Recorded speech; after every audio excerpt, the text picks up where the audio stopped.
الحمد لله نحمده ونستعينه ونستغفره ونؤمن به ونتوكل عليه ونعوذ بالله من شرور أنفسنا ومن سيئات أعمالنا من يهده الله فلا مضل له ومن يضلله فلا هادي له ونشهد أن لا إله إلا الله وحده لا شريك له ونشهد أن سيدنا ومولانا محمدا عبده ورسوله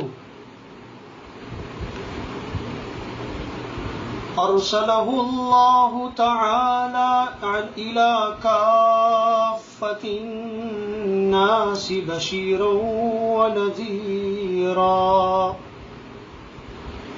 وداعيا إلى الله بإذنه وسراجا منيرا صلى الله تبارك وتعالى عليه وعلى آله وأصحابه وبارك وسلم تسليما كثيرا كثيرا أما بعد فأعوذ بالله من الشيطان الرجيم بسم الله الرحمن الرحيم لن ينال الله لحومها ولا دماؤها ولكن يناله التقوى منكم صدق الله مولانا العظيم.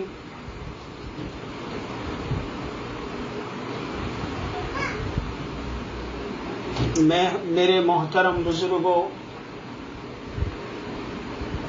یہ جو چینل بنائی گئی ہے مکسلر پر، اس کا نام ہے تربیتی مجالس. تربیتی مجلس، اس کا مقصد کیا ہے؟ تربیتی بیانات اور پروگرامات کا یہ جو سلسلہ چلایا جاتا ہے، یہ ایک خاص مقصد کے پیش نظر چلایا جاتا ہے. اس کا مقصد یہ ہے کہ ہم ان بیانات کے ذریعے سے اپنی اخلاقی، علمی، عملی، فکری اور ذہنی تربیت کریں. اس کے ذریعے سے ہم اپنے اخلاق کی، اپنے علم کی، اپنے اعمال کی، اپنے ذہن اور اپنی فکروں کی تربیت کریں اور اپنے اندر فکر آخرت پیدا کریں. فکر آخرت پیدا کرنا یہ تربیتی مجلس اور اس میں کیے جانے والے بیانات کا اصل مقصد ہے. ظاہر سی بات ہے کہ جب اصلاح مقصود ہے، تربیت مقصود ہے، تو اصلاح اور تربیت کے لیے بنیادی بات یہ ہے کہ ہم وقت کے تقاضوں کو معلوم کریں، جانیں اور سمجھیں کہ اس وقت میں، ان دنوں میں اللہ اور اس کا دین ہم سے کیا تقاضا کرتا ہے. وقت کے تقاضے کو سمجھنا، جاننا، معلوم کرنا، یعنی علم، صحیح علم، جس کے ذریعے سے ہمیں وقت کا تقاضا صحیح طور پر معلوم ہو اور اس کو صحیح طریقے کے مطابق پورا کرنا، یعنی سنت کے مطابق عمل کرنا۔ جب انسان میں حال اور وقت کے تقاضے کا علم اور اس پر عمل جب صحیح طریقے پر آ جاتا ہے تو اس کی زندگی کی تربیت، اس کی زندگی کی اصلاح شروع ہو جاتی ہے۔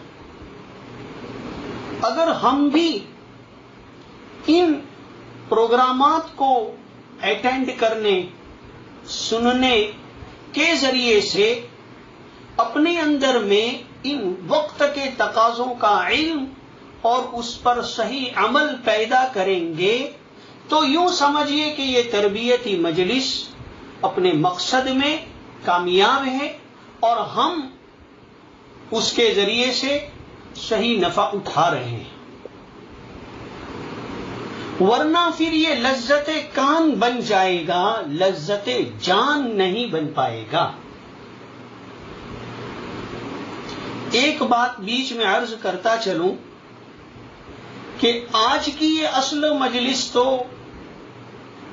ہمارے گرامی قدر موقر عالم دین حضرت مفتی عرفان مالیگاوی صاحب دامت برکاتہم العالیہ کی ذمے پہلے سے طے تھی، لیکن ان کے والد گرامی قدر بہت بیمار چل رہے ہیں اور طبیعت کچھ زیادہ خراب ہو گئی، جس کی بنا پر علاج، معالجہ اور خدمت میں حضرت مفتی صاحب تشریف لے گئے اور آج کی مجلس میں وہ اٹینڈ نہیں کر سکے۔ تو کچھ وقت پہلے یہ جو مولانا سہیل صاحب جو اس چینل کو چلاتے ہیں، انہوں نے مجھ سے رابطہ کیا کہ آپ اس مجلس کو اگر اٹینڈ کر لیں ان کی جگہ پر، تو آپ حضرات کے سامنے یہ ناچیز یوں سمجھیے کہ اچانک لائٹ کسی عذر کی بنا پر چلی گئی اور چراغ اور موم بتی سے کام چلانا پڑے، یا یوں سمجھیے کہ وضو کے تقاضے پر پانی نہ ملے اور تیمم سے کام چلانا پڑے، اس حیثیت سے آپ کی خدمت میں حاضری دی ہے۔ اللہ تبارک و تعالی صحیح انداز میں صحیح بات کہنے کی اور پھر اس پر عملی زندگی ڈالنے کی توفیق اور سعادت ہم سبھی کو نصیب فرمائے۔ میرے دوستو، بات یہ چل رہی تھی کہ ان تربیتی بیانات کا مقصد کیا ہے؟ وقت کے تقاضے کو معلوم کرنا اور اس کو صحیح طریقے پر پورا کرنا۔ ابھی جو وقت چل رہا ہے جس کو ماہ ذوالحجہ کہتے ہیں، اس ماہ ذوالحجہ کے بھی کچھ تقاضے ہیں۔ یہ وقت کا تقاضا ہے، جو وقت چل رہا ہے اس کے تقاضے کو سمجھنا۔ تو ماہ ذوالحجہ چل رہا ہے تو اس سلسلے میں ان ایام میں اللہ کا دین ہم سے کیا چاہتا ہے، شریعت ہم سے کیا تقاضا کرتی ہے، اس کو جاننا اور اس کو سمجھنا اور اس پر عمل کرنا۔ دیکھیے، یہ جو ماہ ذوالحجہ چلتا ہے، یہ ماہ ذوالحجہ کے پہلے عشرے کی شریعت مطہرہ میں بڑی اہمیت وارد ہوئی ہے، خاص کر ان راتوں کی تو بڑی ہی اہمیت وارد ہوئی ہے۔ یہاں تک علماء نے لکھا ہے کہ یہ 10 راتیں، ان 10 راتوں میں عبادت کرنا ایسا ہی فضیلت رکھتا ہے جیسا کہ شب قدر میں، لیلۃ القدر میں عبادت کرنا فضیلت رکھتا ہے۔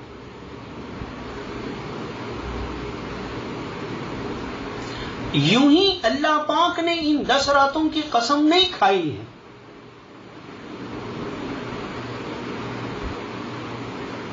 لہذا ان راتوں میں اور پھر آنے والے دنوں میں خوب اللہ تعالی کی عبادت کی جائے. بالخصوص آپ علیہ الصلاۃ والسلام نے کیوں فرمایا کہ اس میں تم زیادہ سے زیادہ اللہ تبارک و تعالی کی تکبیر، اللہ سبحانہ و تعالی کی زیادہ سے زیادہ تسبیح اور اس کی حمد و ثنا کرتے رہو. یعنی لا الہ الا اللہ، سبحان اللہ، الحمد للہ، اللہ اکبر کی کثرت رکھیں، زیادہ سے زیادہ پڑھیں. اگر کوئی تیسرا کلمہ پڑھے گا تو اس میں سب آ جائے گا، سبحان اللہ والحمد للہ ولا الہ الا اللہ واللہ اکبر. یہ تیسرا کلمہ ہے. اس کا اہتمام کرنا، زیادہ سے زیادہ کثرت سے اس کا ورد اور ذکر کرنا. پھر اسی طریقے سے اس میں ایک دن آتا ہے آگے جو 9ویں ذی الحجہ کا دن ہے، جس کو عرفہ کا دن کہتے ہیں. حاجی لوگ وقوف عرفہ کرتے ہیں، میدان عرفات میں جا کر اس دن ٹھہرتے ہیں. اس دن جو حج میں نہیں ہیں، جو غیر حاجی ہیں، ان لوگوں کے لیے روزہ رکھنا اس کی بڑی فضیلت وارد ہوئی ہے. آپ علیہ الصلاۃ والسلام فرماتے ہیں کہ عرفہ کے ایک روزے کے ثواب کے بارے میں اللہ تعالیٰ سے یہ امید کرتا ہوں کہ اس کا ثواب اتنا زیادہ ہے کہ 1 سال اگلے اور 1 سال پچھلے کے گناہوں کی کفارہ بن جاتا ہے. 2 سال کے گناہوں کا کفارہ بن جاتا ہے، 1 سال اگلا اور 1 سال پچھلا. اسی طریقے سے اسی مہینے کے اندر میں کچھ دن آتے ہیں قربانی کے دن. وقوف عرفہ سے لے کر قربانی کے دن یعنی 12ویں تاریخ تک اور پھر 13ویں تاریخ ملا کر کے، یعنی یہ جو حج کے ایام کہلاتے ہیں، عرفہ سے لے کر کے 13ویں تاریخ تک کے ان دنوں میں فرض نماز کے بعد تکبیر پڑھنا، اللہ اکبر اللہ اکبر لا الہ الا اللہ واللہ اکبر اللہ اکبر وللہ الحمد. فرض نماز کے بعد تکبیر کرنا، پڑھنا یہ زور سے، یہ بھی ان ایام کا تقاضا ہے. اسی طریقے سے اور بھی بہت سارے احکام مسائل ہیں. جو حج میں جاتے ان کے الگ مسائل، اور جو حج میں نہیں جاتے یہاں رہتے ہیں ان کے لیے قربانی اور اس کے مسائل. گویا حال اور وقت کے تقاضے کو جاننا اور اس پر عمل کرنا. اسی لیے حضرت ڈاکٹر عبدالحی صاحب رحمۃ اللہ علیہ، ڈاکٹر عبدالحی صاحب عارفی رحمۃ اللہ علیہ، حضرت حکیم الامت مجدد الملت مولانا محمد اشرف علی تھانوی رحمۃ اللہ علیہ کے بڑے گرامی قدر خلفاء کرام میں سے گزرے ہیں. آپ کا ایک ملفوظ ہے کہ دین نام ہی اس بات کا ہے، دین کہتے ہی اس بات کو کہ آدمی ہر وقت شریعت کے تقاضے کو جانے، ہر وقت کے شریعت کے تقاضے کو جانے اور اس پر عمل کرے. بس یہی دین ہے. اور ایک بات بیچ میں اور بھی یاد آ گئی، وہ بھی عرض کرتا چلوں کہ حضرت حکیم الامت رحمت اللہ علیہ کے ایک اور خلیفہ اجل مولانا مسیح اللہ خان صاحب جلال آبادی رحمت اللہ علیہ گزرے ہیں. ان کا بھی ایک ملفوظ ہے جو بڑا ہی کارآمد ہے اور بڑا سمجھنے اور یاد رکھنے کے لائق ہے. آپ کے سامنے عرض کرتا چلوں. فرماتے ہیں کہ ہماری نظر ماضی اور مستقبل میں اٹکی ہوئی ہے.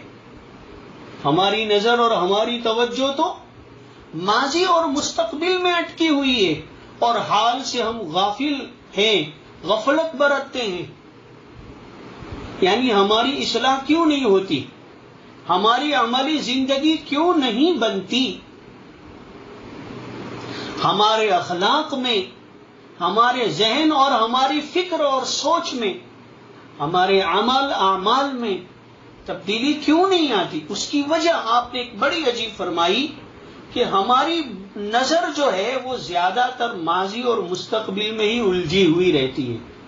یا تو ماضی پر ہماری نظر رہتی ہے کہ اتنے گناہ کر ڈالے اور یہ ہو گیا اور ایسا کر دیا ویسا کر دیا، اب تو کیا ہوگا.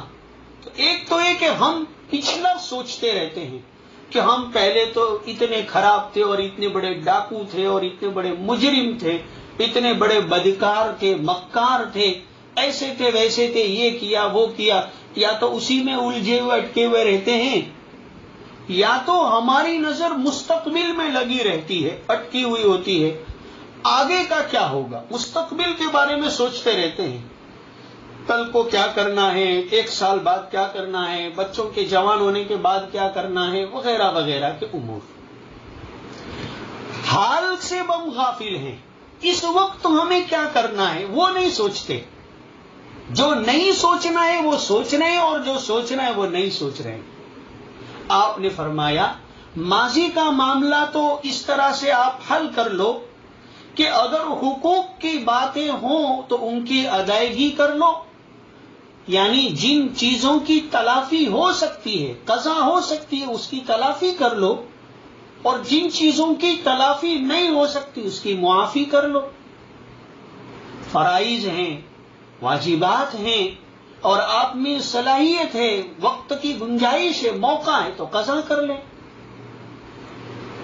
تو حقوق ہیں آپ کے ذمے، کسی کے پیسے، کسی کی جگہ، کسی کا کوئی اور حق، تو ان کی تلافی ادا کر لو، قضا کر لو، تلافی ہو جائے گی. تو یا تو حقوق کی ادائیگی کے ذریعے سے تلافی کر لیں، اور اگر استعداد نہ ہو، یعنی وقت کی گنجائش نہیں، مال کی گنجائش نہیں، صحت کی گنجائش نہیں، آپ بیمار ہیں یا آپ معذور ہیں یا آپ غریب ہیں اور حقوق ادا نہیں کر پاتے ہیں، تو معافی کے ذریعے سے تلافی کر لو. معافی مانگ لو ان سے اور کہہ دو کہ بھئی ابھی تو یہ حال ہے میرا، آپ معافی چاہتا ہوں آپ سے، تو معاف کرا لو. تو تلافی یا معافی کے ذریعے سے آپ کا ماضی کا چوپڑا، ماضی کا معاملہ صاف ہو جائے گا. اب آپ کو ماضی کی پریشانی نہیں ستائے گی. اور مستقبل کے معاملے میں اللہ تعالیٰ سے نیک دعا اور نیک امید کے ساتھ توکل علی اللہ کا معاملہ رکھو. اللہ تعالیٰ ہی تو ہے مستقبل میں، ان کے ساتھ نیک دعا کرتے رہیں، نیک امید رکھیں، اور پھر توکل کا معاملہ رکھیں، اللہ کے اوپر بھروسہ بھی کریں،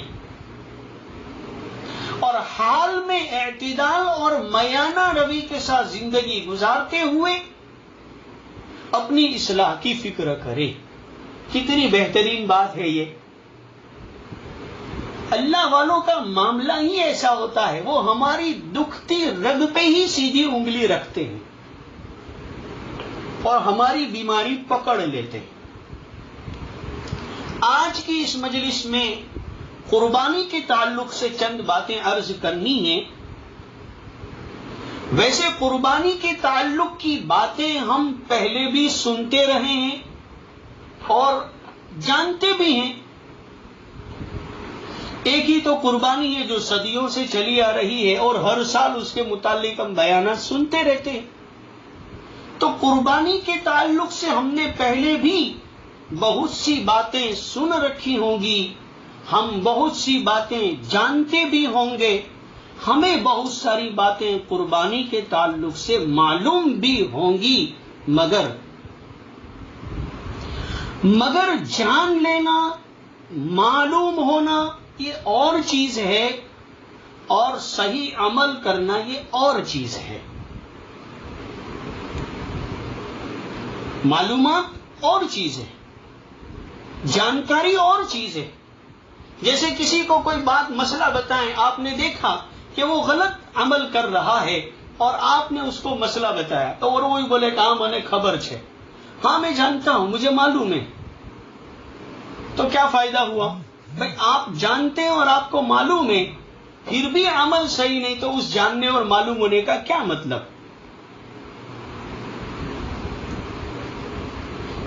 یہ جو تربیتی مجالس ہیں، ان کا مقصد یہی ہے کہ وہ جو جانکاری اور وہ جو معلومات جو ہمیں پہلے سے حاصل ہیں یا آج حاصل ہو رہی ہیں، وہ ہماری زندگی کا ایک عملی حصہ بن جائے۔ اس مجلس کا مقصد بھی وہ عملی جذبہ پیدا کرنا ہے، عملی جذبہ پیدا ہو ہمارے اندر میں، یعنی جانکاری کی زندگی میں آنے والا علم ہمارے بدن کا ایک حصہ بن کر، ہمارے بدن سے نکل کر وہ عمل بن جائے، یعنی علم سے نکل کر عمل بن جائے۔ اب آتے ہیں مقصد کی طرف کہ قربانی کیا چیز ہے۔ تو یاد رکھیے، صحابہ کرام رضوان اللہ تعالی علیہم اجمعین نے ایک مرتبہ جناب نبی اکرم صلی اللہ تعالی علیہ وسلم کی خدمت اقدس میں یہ سوال فرمایا، پوچھا کہ ما هذه الاضاحی یا رسول اللہ، اے اللہ کے رسول، یہ قربانی کیا ہے؟ یعنی قربانی جو آپ ہمیں جانور ذبح کرنے کو کہتے ہیں، تو اس کے پیچھے اس کی حقیقت کیا ہے؟ اس کی حقیقت فرمایا، سنت ابیکم ابراہیم، تمہارے ابا ابراہیم کی سنت ہے یہ قربانی، یہ حضرت ابراہیم علیہ السلام کی سنت ہے، اور وہ تمہارے ابا ہیں، اور انہوں نے اس سنت کو جاری فرمایا، تو اولاد کو چاہیے کہ اپنے ابا کی اس جاری کردہ سنت کو جاری رکھے اور اس پر عمل کرے، اس کو اپنائے۔ باپ جو فیکٹری لگا کر جاتا ہے، باپ جو کاروبار بسا کر جاتا ہے، باپ جو دکان چلا کر چھوڑ کر جاتا ہے، تو بیٹے اس باپ کی سنت کو جاری رکھتے ہوئے اس فیکٹری کو، اس کارخانے کو آگے اور بڑھاتے ہیں اور چلاتے ہیں، پھیلاتے ہیں، گویا اپنے باپ کے اس سنت اور طریقے کو انہوں نے چلایا اور جاری رکھا۔ یہی سماج کا طریقہ رہا ہے، یہی سماج کا اصول رہا ہے۔ تو آپ علیہ السلام بھی امت کو یہ تعلیم دے رہے ہیں کہ تمہارے باپ ابراہیم نے بھی ایک سنت جاری کی ہے، اس کو تم بھی جاری رکھو۔ اب یہ جو قربانی جو سنت ابراہیمی ہے، تو سنت ابراہیمی کا مطلب بھی تھوڑا سمجھنے کی ضرورت ہے۔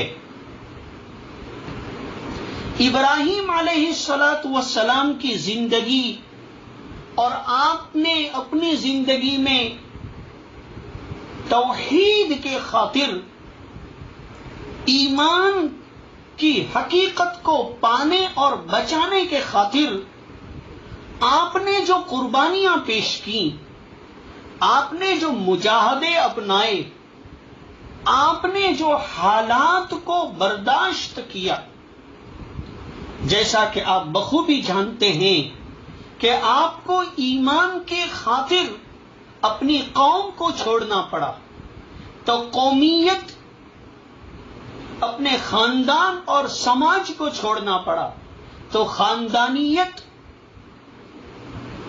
اسی طریقے سے آپ کو اپنے وطن کو چھوڑنا پڑا، تو وطنیت، ان چیزوں کو قربان کر کے اور ایمان کے تقاضے پر عمل کرنا، ایمان کے تقاضے پر عمل کرنا، یہ سنت ابراہیمی ہے۔ یہ ابراہیم علیہ السلام کی زندگی، یہ آپ کی سنت ہے۔ قربانی کے ذریعے سے ابراہیم علیہ السلام کی زندگی کی ایک یادگار عمل جو عام مسلمانوں کے بس میں ہے، جو صاحب استعداد مسلمان کر سکتا ہے، انجام دے سکتا ہے، جس میں اس کو زیادہ تکالیف اور دقت اور پریشانیوں کا سامنا نہیں کرنا پڑتا، تو یہ بندے مومن اس قربانی کو جب انجام دے گا تو ابراہیم علیہ السلام کی زندگی کی طرف اس کی نظر جائے گی، اور ابراہیم علیہ السلام کی زندگی کا اتہاس، ابراہیم علیہ السلام کی زندگی کی ایک تاریخ اس کی نگاہوں کے سامنے آئے گی، اور پھر یہ بھی اسی قربانیوں اور انہی مجاہدوں کو مد نظر رکھتے ہوئے یہ بھی اپنے اندر میں زندگی گزارنے کا جذبہ پیدا کرے گا۔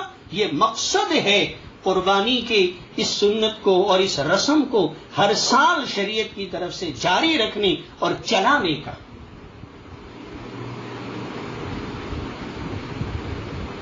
ابراہیم علیہ السلام نے بت پرستی کو چھوڑا، ہمیں بھی چاہیے کہ ہم بت پرستی کو چھوڑیں، شرک کو چھوڑیں، اور توحید خالص جو اللہ کو مطلوب و مقصود ہے اس کو اختیار کرنا۔ دیکھو، بت پرستی دو قسم کی ہوتی ہے، ایک ظاہری بت پرستی، جیسا کہ لکڑی کا بت بنایا، اسٹیل یا پیتل یا تانبے کا بت بنایا، یا یہ کہ کاغذ کی کوئی مورتی اور تصویر بنا لی، اور پھر اگر کسی کو یہ کہا جائے کہ یہ تمہارا خدا ہے، تم اس کو اپنا رب مان لو، تو ایک صحیح، سلیم اور درست اور اعتدالی عقل، فکر اور سوچ رکھنے والا اس بت پرستی کو کبھی قبول نہیں کرتا، اس کو غلط کہتا ہے، وہ تو اس کو تسلیم نہیں کرے گا۔ تو ظاہری بت پرستی کو تو چھوڑنا جو شرک ہے۔ یاد رکھیے، یہ ظاہری بت پرستی نظر آتی ہے، دکھائی دیتی ہے، یہ بت پرستی دکھائی دیتی ہے، اسی لیے آدمی اس کو غلط بھی سمجھ بھی لیتا ہے اور آسان بھی ہوتا ہے۔ عقل مند آدمی اس کو قبول نہیں کرتا،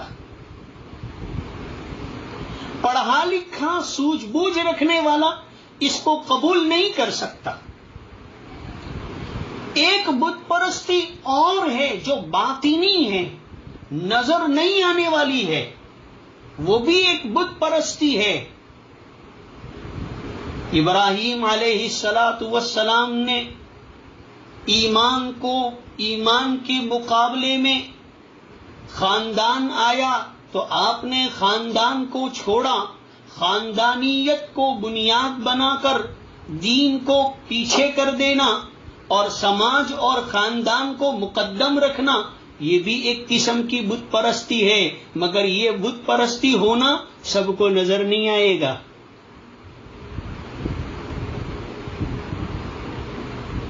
اسی طریقے سے ابراہیم علیہ السلام نے توحید اور ایمان کے مقابلے میں جب قوم آڑے آئی تو آپ نے قوم کو چھوڑا اور ایمان کو بچایا۔ تو قومیت یہ بھی ایک مخفی قسم کی بت پرستی ہے جو سب کو نظر نہیں آتی۔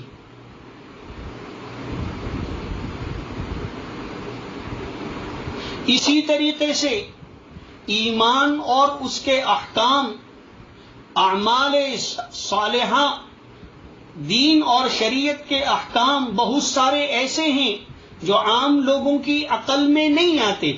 عقل کچھ اور کہتی ہے، شریعت کچھ اور کہتی ہے۔ ایسے موقع پر عقل کو بنیاد بنا کر اس کو آگے بڑھانا اور دین کو چھوڑ دینا، یہ بھی ایک بت پرستی ہے جو سب کو سمجھ میں نہیں آتی۔ ان چیزوں کو چھوڑ کر خاندانیت کو، قومیت کو، عقل پرستی کو، ان سب چیزوں کو چھوڑ کر ایمان اور اسلام کی بنیاد پر زندگی گزارنا اور اس میں ابراہیم علیہ السلام کی زندگی کو سامنے رکھنا، یہ سنت ابراہیمی کا ایک مقصد ہے جو اس میں چھپا ہوا ہے۔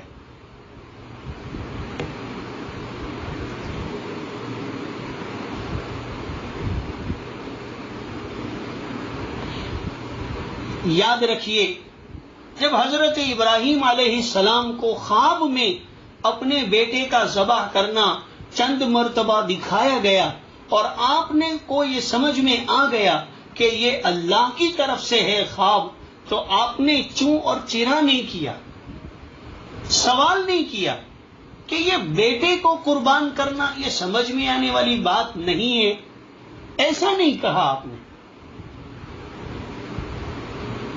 حالانکہ اللہ تعالی کا حکم یہ ہے کہ جو کوئی مسلمان کسی مسلمان کو بغیر کسی قصور کے قتل کرے وہ سخت اور بہت بڑے گناہ کا مجرم ہے، یہ اللہ کا قانون ہے، وہ بڑا مجرم ہے۔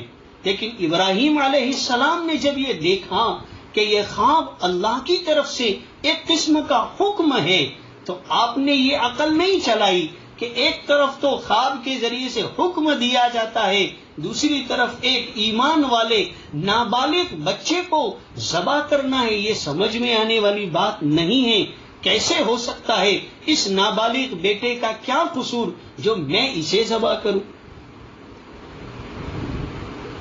اور وہ بیٹے کو بھی دیکھیے جو نابالغ ہے ابھی، وہ بیٹا یہ کہتا، یہ بیٹا بھی یہ سوال نہیں کرتا ہے کہ میرا کیا قصور ہے جو مجھے ذبح کیا جا رہا ہے، بلکہ بیٹا یہ کہتا ہے کہ یا ابت افعل ما تؤمر ستجدنی انشاء اللہ من الصابرین۔ اے میرے پیارے ابا جان، آپ کو جو کہا گیا آپ کر گزریے۔ حوصلہ بڑھا رہا ہے کہ اپنے خواب کو پورا کر گزریے، میں انشاءاللہ تکلیف برداشت کروں گا اور صبر کروں گا، صبر۔ اسی لیے جب حضرت ابراہیم علیہ السلام اور حضرت اسماعیل علیہ السلام انہوں نے اللہ کے حکم کو پورا کرنے کے خاطر جب اپنے آپ کو پیش کر دیا اور اپنے بیٹے کو لٹایا اور لٹا کر چھری چلانے لگے، اور چلانے کے بعد پھر اللہ کی طرف سے بیٹے پر چھری نہ چلی اور اللہ نے اس کے بدلے میں ایک ذبیحہ اور اس کے بدلے میں اتارا اور اس کو ذبح کیا گیا، تو اللہ تعالیٰ نے ان دونوں کے اس عمل کو اسلام کا نام دیا، ان دونوں کے عمل کو اسلام کا عمل دیا۔ قرآن میں ارشاد باری ہے فَلَمَّا أَسْلَمَا وَتَلَّهُ لِلْجَبِينِ، فَلَمَّا أَسْلَمَا، پھر جب ان دونوں نے اسلام کا مظاہرہ کیا، اسلام کا مظاہرہ کیا، سر تسلیم خم کر دیا، اللہ کے حکم کے آگے دونوں نے اپنا سر جھکا دیا، اسلام نام دیا۔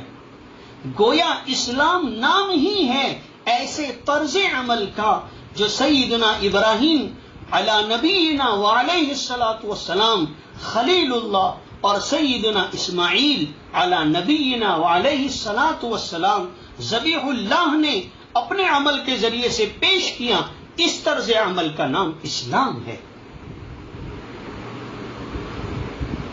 قربانی کے ذریعے سے بھی اللہ تبارک و تعالی ہم سے اسی طرز عمل کا مطالبہ فرماتے ہیں کہ تم بھی میرے حکم کی بنیاد پر بغیر چونو چرا کیے ہوئے حکمتوں، علتوں اور اندر کی مصلحتوں کے سوالات اور عقلی گھوڑے دوڑانے کے بجائے میرے حکم پر عمل کرنے کے جذبے سے بس تم قربانی کر کے جانور کے گلے پر چھری چلا دو، ہمارا حکم پورا ہو گیا۔ ہم تمہارے پاس سے خون نہیں مانگتے ہیں کہ خون ہمارے گھر بیچ دینا، ہم یہ نہیں کہتے ہیں کہ گوشت پارسل کر کے ہمارے پتے پہ روانہ کر دینا، ہم تم سے یہ نہیں کہتے ہیں، بلکہ اللہ فرماتے ہیں لن ينال اللہ لحومها ولا دماؤها ولكن يناله التقوى منكم۔ ہم تک تو ان جانوروں کا گوشت بھی نہیں پہنچتا اور خون بھی نہیں پہنچتا، وہ تو ہم تمہارے پاس ہی رہنے دیتے ہیں، وہ تو ہم تمہارے پاس رہنے دیتے ہیں، ہمارے پاس تو تمہارا تقویٰ، عمل کا جذبہ تمہارا ہمارے پاس پہنچتا ہے، قربانی کا جذبہ تمہارا ہمارے پاس پہنچتا ہے۔ یہ قربانی والا عمل یہ ہمیں چاہیے۔ اس قربانی کے متعلق بہت سے فضائل اور مسائل ہیں۔ صحابہ نے فضیلت پوچھی تو آپ علیہ الصلوۃ والسلام نے فرمایا لِكُلِّ شَعْرَةٍ حَسَنَةٍ، جانور کے ایک ایک بال کے بدلے میں ایک ایک نیکی دی جائے گی، بال کے بدلے میں نیکی، باقی چیزیں الگ تولی جائیں گی، باقی چیزیں الگ تولی جائے گی۔ اسی لیے یہ بہت بڑا عمل ہے، اسی لیے اس بڑے عمل کے بھی بڑے مسائل ہوتے ہیں، اور بہت سارے مسائل ہیں، ایک دو نہیں، بہت سارے مسائل ہیں۔ ایک مسئلہ جو قربانی کی نسبت سے ان دنوں میں قربانی کرنے والوں پر لاگو ہوتا ہے وہ یہ ہے کہ جن جن لوگوں کی قربانی، جن جن لوگوں کی طرف سے قربانی طے کی ہوئی ہے، ان کو چاہیے کہ اپنے بال اور ناخن نہ کاٹیں۔ یہ قربانی کے متعلق جو مسائل ہیں ان میں کا پہلا مسئلہ ہے جو ہم پہ لاگو ہوتا ہے۔ ذوالحجہ کا چاند نظر آتے ہی بال اور ناخن کاٹنے سے اپنے آپ کو بچانا۔ یہ بال اور ناخن کاٹنے سے اپنے آپ کو روک کر کے حاجیوں جیسی مشابہت اپنے اندر پیدا کرتا ہے، اور یہ مشابہت اپنانا ہی اللہ تعالیٰ کے یہاں بڑا پسندیدہ عمل ہے۔ دوسرا مسئلہ جو ہم پر لاگو ہوگا وہ یہ ہے کہ ہم اپنی مال اور اپنی بچت کا حساب کر کے اگر وہ زکوٰۃ کے نصاب کو پہنچ جائے تو حساب کر کے نصاب کو اگر پہنچ جائے تو ایسی صورت میں ہم حیثیت والے مالدار کہلاتے ہیں، ایسے آدمی پر قربانی واجب ہوتی ہے۔ ایک گھر میں 5 بھائی ہیں اور 5 کا اپنا سیپریٹ الگ الگ کاروبار ہے، تو ایسی صورت میں سب کو اپنی آمدنی کا حساب کرنا ہے، اور سب اگر نصاب کو پہنچ جاتے ہو تو سب کو اپنی طرف سے قربانی دینی ہے۔ اپنی اہلیہ، اپنی عورتوں کے بھی زیورات کا حساب لگائیں، ان کا بھی حساب اگر نصاب کو پہنچ جاتا ہو زکوٰۃ کی تو اس صورت میں ان کی بھی قربانی، ان کی طرف سے بھی قربانی دینی پڑتی، ان پر بھی قربانی واجب ہوتی ہے۔ تو آپ اپنے علماء کرام سے رابطہ کریں اس سلسلے میں اور ان سے دریافت کریں، مسائل ہوں گے اس کے بھی، قربانی کے بھی مسائل ہوتے ہیں۔ اور یہ قربانی بہت سارے لوگ یوں سوچتے ہیں کہ خواہ مخواہ کے لیے معصوم جانوروں کا خون بہایا جاتا ہے۔ مسلمان یاد رکھیے، اسلام اور مسلمان جتنے احترام، آداب، مسائل کی رعایت کے ساتھ قربانی کرتے ہیں، دنیا میں کوئی اور قوم اس طرح سے کسی جانور کو ذبح نہیں کرتی۔ بلی دینا تو کون سے مذہب میں نہیں ہے؟ بلی دینا ہندوؤں میں ہے، بلی دینا عیسائیوں میں ہے، بلی دینا یہودیوں میں ہے۔ کوئی قوم، کوئی تاریخ کسی مذہب کی ایسی خالی نہیں ہے جو اپنے ماننے والوں سے بلی نہ مانگتی ہو۔ اور لوگ کیسے وہ بلی چڑھاتے ہیں ان کے اور مسلمان کیسے ذبح کرتے ان میں کتنا فرق ہے۔ آپ علیہ السلام نے قربانی کے جانور کو کھلانے پلانے کی ترغیب دی، چھری پہلے سے تیز رکھنے کی ترغیب دی، جانور کے سامنے چھری ذبح کرنے سے منع کیا، جانور کو کاٹتے ہی اس کی روح نکلنے سے پہلے ہی اس کی گردن مروڑنے اور اس کی گلے کی ہڈیوں کو توڑنے سے منع کیا، جانور کی روح نکلنے سے پہلے ہی اس کی کھال اتارنا شروع کرنے سے منع کیا گیا تاکہ جانور کو تکلیف نہ پہنچے، اور ایک جانور کے سامنے دوسرے جانور کو ذبح کرنے سے منع کیا گیا۔ کتنے کتنے مسائل اور کتنی کتنی تاکیدیں اس سلسلے میں بیان کی گئی۔ پھر بھی جو لوگ ڈھیر ساری قربانیاں دیتے ہیں، دوسرے مذہب والے ڈھیر ساری بلیاں چڑھاتے ہیں، قربانی کا موسم آتے ہی ہمیں مشورہ دینے لگ جاتے ہیں کہ کیک کاٹ کر کے عید منا لو۔ کیا بولتے ہیں کہ اس سال تو کیک کاٹ کر کے عید منا لو، ہم اپنے قربانی کے جانور کا نام ہی کیک رکھ لیں گے، اسی کو کاٹ کر عید منا لیں گے۔ اور دیکھو بھائیو، قربانی کو بوجھ نہ سمجھیں، اللہ تعالیٰ کا کتنا نرالا اور کتنا پیارا اس امت کے ساتھ معاملہ ہے۔ اگلی امتوں کا مسئلہ یہ تھا کہ جس آدمی کی طرف سے قربانی ہو وہ اپنے جانور کو ذبح کرے اور قریب کی کسی اونچی پہاڑی پر جا کے رکھ دے، آسمان کی طرف سے ایک آگ اترتی تھی جو اس کو جلا کر ختم کر دیتی تھی، اور یوں اس کی قربانی اللہ کے یہاں قبول ہو جاتی تھی۔ اس امت کا معاملہ ایسا نہیں رکھا گیا۔ اگلی امتوں کو قربانی کا گوشت کھانے کی اجازت نہیں دی گئی، اس امت کو قربانی کا گوشت کھانے کی اجازت دی گئی۔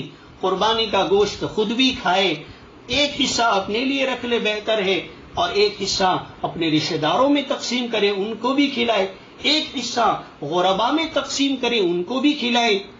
یہ اس امت کو رعایت دی گئی کہ خود بھی کھائیں، رشتہ داروں میں بھی بانٹیں اور غربا میں بھی تقسیم کریں، یعنی خود بھی کھائیں اور دوسروں کو کھلائیں۔ ہمیں نہیں چاہیے، آسمان سے آگ نہیں اترے گی اور وہ آپ کی قربانی کو جلا کے ختم نہیں کر دے گی۔ یہ تو ایسا معاملہ ہے کہ بادشاہ کی خدمت میں کوئی ہدیہ تحفہ لے کر کے جائے اور بادشاہ اس کو لے کر رکھ لینے کے بجائے صرف اس پہ اپنا ہاتھ رکھ دے اور یوں کہے کہ جاؤ ہم نے تمہارا ہدیہ قبول کر لیا، اور پھر خزانچی کو یوں کہے کہ ان کو ہماری طرف سے انعام دے کر رخصت کرو، گویا آپ کی لائی ہوئی چیز بھی آپ کو واپس اور مزید بادشاہ کی طرف سے انعام اور اکرام بھی دیا جائے۔ ایسا معاملہ اس امت کے ساتھ اللہ پاک نے فرمایا ہے کہ قربانی کا جانور وہ بھی تم رکھ لو، اس کی کھال بھی تم بیچو، اس کے پیسے بھی بناؤ، اس کی بال بھی تمہارے لیے، اس کی کھر بھی تمہارے لیے، اس کی رسی بھی تمہارے لیے، اس کا گوشت بھی تمہارے لیے، کچھ چیزیں تم خود کھاؤ گے اور کچھ چیزیں تم غربا میں صدقہ اور تقسیم کر لو گے۔ ہمارے لیے کچھ نہیں، ہمیں کچھ نہیں چاہیے، ہم نے تمہاری طرف سے قبول کر لیا، ہماری طرف سے تمہیں ہر بال کے بدلے میں ایک نیکی ملے گی، اور ہماری طرف سے تمہارے لیے بخشش کا پروانہ ہوگا، مغفرت کا معاملہ ہوگا، اور ہماری طرف سے یہ جانور جو تم نے ہی استعمال کر لیا مگر ہم اس کو اپنے ریکارڈ میں محفوظ کر لیں گے، جب تم میدان حشر میں آؤ گے، پل صراط پر جب تم چلو گے تو یہ تمہارے لیے سواری کا کام دے دے گا، یہ تمہیں کام آئے گا، آخرت میں بھی کام آئے گا یہ تمہیں۔ تو اس طرح سے یہ اللہ پاک نے ہمیں یہ قربانی کا یہ ایک عمل عطا فرمایا ہے۔ ہمیں چاہیے کہ ہم اپنے مقامی علماء کرام سے رابطہ رکھیں اور ان سے اس کے مسائل پوچھیں۔ جانور میں عیب پیدا ہو جائے تو کیا حکم ہے، اور عیب والا اگر جانور ہے تو اس کا کیا مسئلہ ہے، اور کس قسم کا جانور چل پائے گا، کس قسم کا جانور نہیں چل پائے گا، آپ کے گھر میں کن کن لوگوں پر قربانی واجب ہوگی، کن کن لوگوں پر واجب نہیں ہوگی، ان سارے مسائل کا اپنے مقامی علماء سے اپنی اصل پوزیشن پیش کر کے ان سے رابطہ کریں اور ان سے اس کا حکم معلوم کریں، اور پھر جب ہم اچھے جذبات سے، اچھی نیت سے، مسائل کی رعایت کرتے ہوئے جب قربانی والا عمل پیش کریں گے تو یہ اللہ کے حضور قبول بھی ہو جائے گا، اور یہ ہمارے لیے دنیا و آخرت میں نفع کا، برکت کا ذریعہ و سبب بھی بنے گا۔ اللہ رب العزت ان ٹوٹی پھوٹی باتوں کو، عرض معروضات کو صحیح سمجھنے، عملی زندگی میں اپنانے کی توفیق سعادت نصیب فرمائے، آمین۔ وآخر دعوانا ان الحمد للہ رب العالمین، والسلام علیکم ورحمۃ اللہ۔